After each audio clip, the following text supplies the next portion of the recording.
Calvin Abueva is back mga idol. Good boy na si The Beast. Muntik maiwan si Barroca, buti nakahawak sa kamay ni Tolentino. Tumba si Calvin Abueva. Mainit mga idol ang maglalaban ngayon. Northport, Batang Pier. So far 4 winning streak na, samantalang magbabalik na mula sa pagkasuspinde si Calvin Abueva. Opening ng frame 4 to nothing run ang Magnolia sa game, pero kaagad sumagot ng 3-pointer ang Northport Batang Pier. Under 8 minutes ng quarter, tabla sa 6 points ang talaan sa scoring. Crucial 3-pointer na nagmintes pa mula kay Monzon para may lamang sana ang talaan sa scoring. Pero nailamang din ng Northport, yun nga lang mga idol, agad ding nakasagot ng back-to-back 3 points si Pauli para may balik ang lead sa Magnolia. And finally, halfway ng quarter, back to ball game na si The Beast mula sa pagkasuspinde sa PBA. So far, alat pa sa scoring si The Beast, pero kumaka na mga idol para sa depensa ng Magnolia. First field goal sana ni Abueva, floating jump shot, pero nagmintes nga lang mga idol. Last 2 minutes ng quarter, baba na sa 7 points ang inahabol ng Northport. Hindi pa ganun ka-efficient si Arvin Tolentino, pero nakapagminira ng Batang Pier.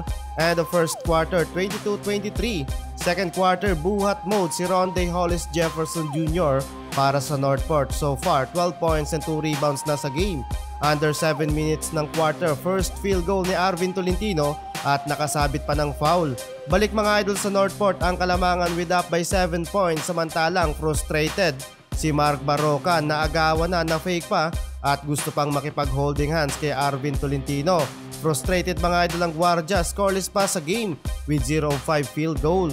Last minute ng first half, totoo na mga idol, hindi na ito flop. Nakapag-commit ng foul si Flores, pushing foul against The Beast. Nagtapos mga idol ang first half na hawak ng Magnolia ang kalamangan sa game, 46-45. Calvin Abueva with 4 points, 5 rebounds and 2 steal. Under 6 minutes ng third quarter na outscored ulit ng Magnolia ang Northport Batang Pier, pero biglang uminit si Arvin Tolentino. First field goal niya mga idol sa second half nagmula pa sa downtown. Same with Mark Barroca, second half na nang nakapagtala ng unang puntos para sa Magnolia at mula dyan mga idol sa 3-point line. Samantalang nakaisa na naman si Calvin Abueva, pump fake. Yun nga lang, 2 consecutive foul din ang nakomit ni The Beast sa maikling segundong pagitan. Third quarter pabor sa Magnolia with 73-78. Halos nakilang pagpag si The Beast sa sahig, pero as you can see mga idol hindi na mainitin ang ulo ni Abueva. Good boy na mga idol. Pero sa dulo, putol na ang winning streak ng Northport Batang Pier. Final score 97-104.